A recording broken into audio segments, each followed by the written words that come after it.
And they won the game really because of the way that he played in the fourth quarter and the way that they played defense in the fourth quarter and the fact that the Detroit Pistons couldn't hold on to the basketball because of the intensity on defense. Well, last night, Cam Payne was basically, nailed to the bench. Didn't get a chance. He got 3 fouls early. That's why. Whatever. I mean, still you got to let the guy play. I mean, sooner or later he's got to get out there because I think what happened last night, if I put it in a little bit of a nutshell, Mikal Bridges had a chance to be a hero, and he missed 4 straight shots. Wide open, by the way. He could have hit one of those threes, 2 of those threes. The garden roof would have come off, and he didn't do it. So that's one culprit right there. The second culprit is, and I love him, and I think he's the heart and soul of the team, that happens to be Jalen Brunson. He turned into Carmelo Anthony last night. Give me the ball, get out of the way. I'm just going to stand here and I'm going to dribble it. I'm going to try to get it. I'm going to try to get a foul. And I love the guy. He's the heart and soul of this team. We haven't had a guy like him in a long time. So I'm just saying it was a little bit selfish last night. And then the final thing I'm going to say is that, and I know you're going to talk about Karl Anthony Towns, so I'll leave that one up to you. At the end of the game, what I saw body language-wise from one Knicks player, I didn't like, and the reason I didn't like it is because he was frustrated that he never touched the ball, and you could see it. And he got his ass beat on defense, and he's supposed to be, the defensive player in the league, according to him, and that is OG Anunoby. What I saw is a guy that was really frustrated that he never got a chance to touch the ball towards the end of the game. Like, he didn't get a chance to shoot a three. The ball kept going to Bridges. And Bridges kept missing. And then, of course, you have, Jalen Brunson hoisting up a couple. Yeah. And I know he's trying to get fouls and things of that nature to get to the foul line. I mean, there's a million things to look at. Not only that, but the discrepancy in free throws in the first half. I mean, it's obviously it's all there. But the Knicks had a chance to win the game and steal the game like they did in the second half, especially the fourth quarter in game one, and they couldn't do it. No, and I know that you want to say, and have it in a nutshell, the Bridges shots go down, it's different. If Schroeder misses that three, it's different. But to me, it's the totality of the game. I mean, they just got beat. It's an all 4 quarters thing, and they had to storm back again. The Pistons this time didn't let it happen. They didn't let the game slip away. And I really do think, it's not just Jalen Brunson being selfish. I think that defensively, the Pistons did exactly what they wanted to do. And it was either all right, Jalen Brunson, you want to be the hero and have the ball every single possession? We'll take that because we don't think that that's going to beat us.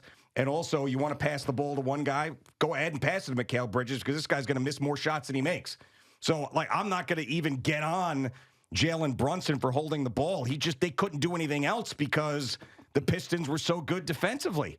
And it's just some of these things, that alley-oop to Duren, late in the game from Cunningham. It's stuff like that wouldn't have happened with last year's team. And at some point, I'll get over comparing it to last year's team. But a breakdown like that and a turnover and a fast break the other way and a big dunk, just stuff like that didn't happen.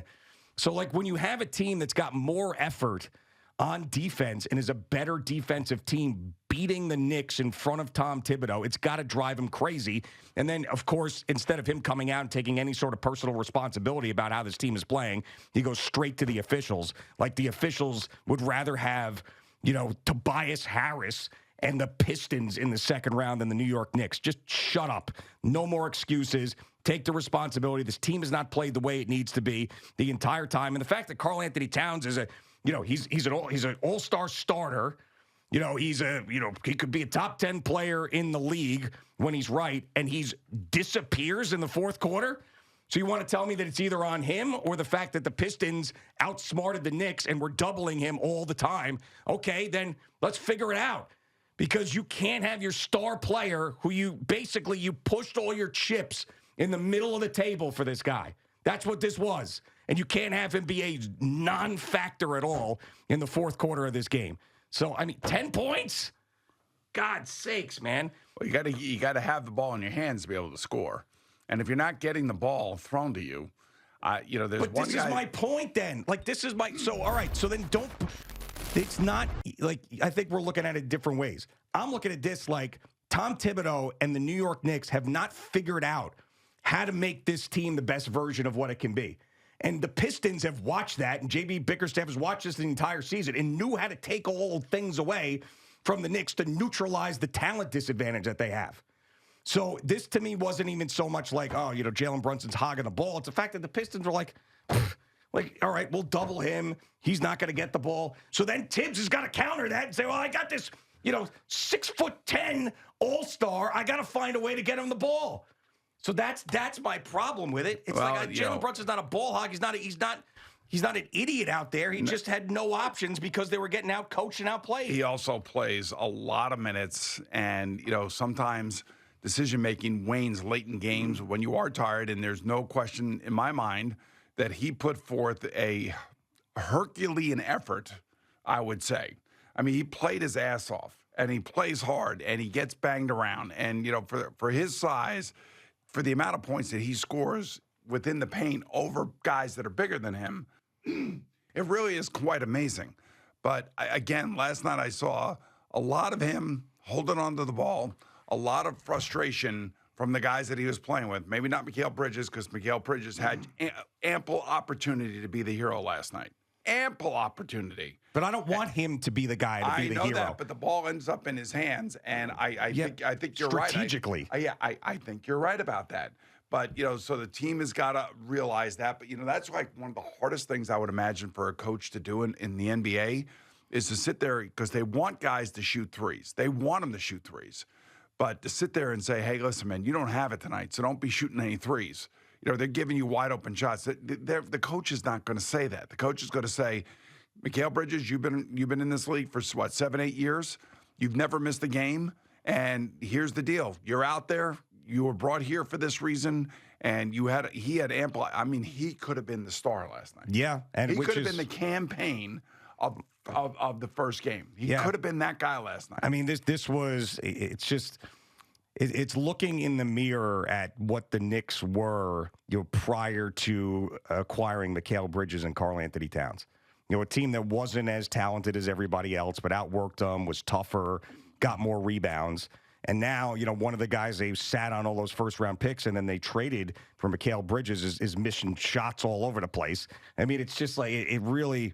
I just have a bad feeling about just all remember, of it. This is the guy that was, I don't say he was complaining, but he did bring up playing time. I don't know why he brought up playing time, about a month ago. Wrong with it. There's been, and BT said this early on in the season, and I let it play out. And I never really necessarily disagree with him, but there's just been something off with them the entire year.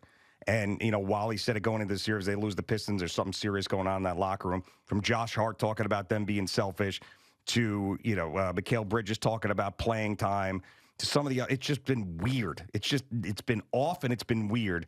And one thing that if I were Tom Thibodeau, and I would talk to Jalen Brunson after last night, and like I said, I do think that the Pistons, there's a lot of credit to be given there, but this is what Tibbs needs to figure out himself. So, and I'm not comparing the Knicks to the Dynasty Warriors. I'm just using this example. So Steph Curry used to play basketball one way before Kevin Durant got there. That worked. It worked. They won championships, right? So then Kevin Durant gets there, and he takes on a different role. And they were better. And they won back-to-back championships, and he was the MVP. That's what great point guards do. Right. So Jalen Brunson, I don't think, with Tom Thibodeau, these two guys combined have figured out a way to give him the best role to make this group better. He's got talent all over the place. He doesn't have Alec Burks out there anymore or Julius Randle, who just goes blind in the postseason. He doesn't have those guys anymore. He's got real players. So let's figure out a way so it's not just you every single time. And outsmart them. Be the better coach. Be the smarter team. And the Pistons, man, I'm jealous of them because they're out there just banging bodies and grabbing rebounds, and Jalen Duren's out there flexing. I'm like, these guys are kicking the crap out of us. Yeah, but I also got to say though not any good. These two games have been throwback games, which I love. I love the fact that guys are getting thrown around, guys are on the ground, guys are getting pushed, guys are in the air coming down on their shoulders, on their back. I mean, it's literally like a hockey. It's almost like a hockey game. He showed up. That used to play into the Knicks' hands for years. But now they're the more talented team in this situation. They supposedly have the best player on the court, and that best player is supposed to be Karl Anthony Towns. So when you sit here and you tell me that Karl Anthony Towns has 10 points in a game, his team is losing. But again, like he didn't get a lot of opportunity late in this game. Well, yeah, right. So Like, who got the opportunities under 5 minutes in this game? well, yeah, I mean Jalen Brunson and Mikal Bridges. I mean those were the guys. That's why to me, OG Anunoby. I mean, I saw a guy that was pissed. Well, I would be he too. may not say anything, but I could just tell by the body language watching him that he was either pissed or frustrated. I don't know how to describe what I saw last night, and they took the cameras off of him. It was, I want to say it was like under 2 minutes to go, and you could see there was a missed shot, and you could just see his body language like, what the F are we doing? Yeah, and another thing that Tibbs said after the game that just drove me nuts, and I've always liked this guy, and I know, anytime you have a strong opinion on somebody, everybody forgets all the good things you said about him, but there's two things that really alarmed me last night. One was the blaming the officials as much as he did. I mean, you serious? You guys are the 3 seed, they're the 6 seed. They hadn't been in the playoffs in forever. They had a 15-game losing streak in the postseason. It was the longest ever. You're way more talented than them. You're going to sit there and blame the officials. There's so many things that you guys did wrong. And the other thing was, how come Karl Anthony Towns didn't get the ball enough in the fourth quarter? Oh, they were, they're doubling them, and they were getting 2 guys there. It's tough to get him the ball. Okay, so let's see. Nikola Jokic, did people double him? Oh, yeah, he somehow gets the ball in the fourth quarter. Yeah. I mean, they're the best players in the league that Karl Anthony Towns is supposed to be. The coach either designs something for them to get open, or the ball ends up in another guy's hands who can actually make a goddamn shot. So you have to figure that out. Don't just tell me they were doubling them. Okay, great. They were doubling them, and then here's Mikal Bridges with an open shot. He's bricking it all over the place. Figure out a better way to get the ball in the hoop, for God's sakes. Stop making excuses about it. And if they lose this series, that is pathetic. It's pathetic if they lose this series. It's amazing. There are 2 teams in the Garden. One was a President's Trophy winner last year, and this year they didn't make the playoffs, and it was a complete and utter disgrace with the way that they played and the way that they finished up the season. And number 2, this team was supposed to have the real, true expectations attached to it. Yep. And the expectations, like when we talked about it throughout the entire season, when they played bad teams and they won, everybody talked about how great it was, how there was ball movement, good, solid defense. But when they played a team that challenged them and they lost, we got to work more. We got to get on the same page. We got to improve things. And I feel like we're kind of in that same situation. I don't think they're going to lose the series. I really don't. I think because now this is a little bit of a wake-up call, and sometimes losing a game isn't the worst situation that could happen to you. I think that I love what the Pistons are doing and how they're doing it. They are the 90s Knicks right now. Like, right. They're devoid of like top end great talent, with maybe the exception of Cade Cunningham. The other guys are good NBA players, but Bickerstaff has got them like razor's edge right now. Well, I mean, the other thing... I'm sorry. Yeah. And the other thing I would just say is I also see the frustration from Detroit's standpoint when they're dealing with Jalen Brunson. Jalen Brunson probably, if I had to count last night, would you say 15 times he was on the ground on his back?